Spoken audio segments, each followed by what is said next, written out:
So you mentioned a lot of international.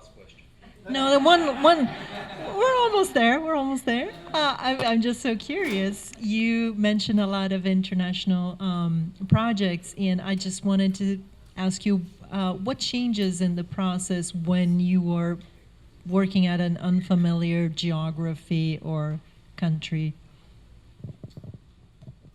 So, in order to work in different countries and be successful at it, you need to, and everybody tells you, you need to understand the culture, you need to understand the environment, and that's part of the story. And you need to understand history and how people fit into that history. And I'll give you an example because many people in this room are Latin and they're from Venezuela. So I will not talk about Venezuela. I'll talk about Cartagena. And they tell me, come to Cartagena. We want to do a hotel, right? And everybody's been to Cartagena. How many people have been to Cartagena here?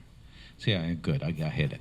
So there's the old town in Cartagena, and for many many years they didn't. They just had the local hotels there, and there are monasteries there. There's a Christian school for girls, Catholic school for girls. There's a monastery where the church teaches the population. The church has very little money.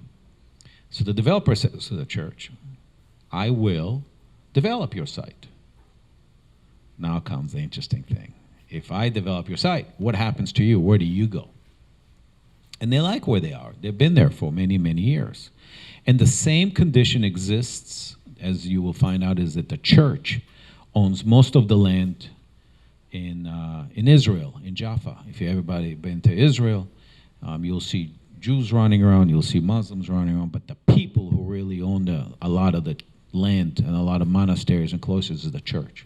So that gets interesting because they say, we will give it to you, but how do we stay, right? And then becomes you as an architect, you have to figure that out. And if you can figure out those kind of things in life, you can make a lot of people happy.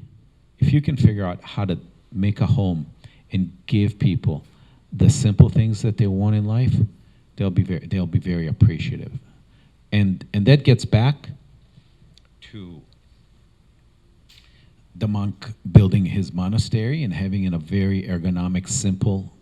And there's a very well-known interior designer named John Pawson, who's all about monastic architecture. And it's the simple things in life that arguably make you the happiest. And as you get down to the rudimentary things, and as you get older especially, you find out that the simplest things in life, and it starts with health, and then gets to happiness, and the last thing you'll ever hear is success, right? And if you keep to those simple basic things in design and architecture, I think you'll be successful.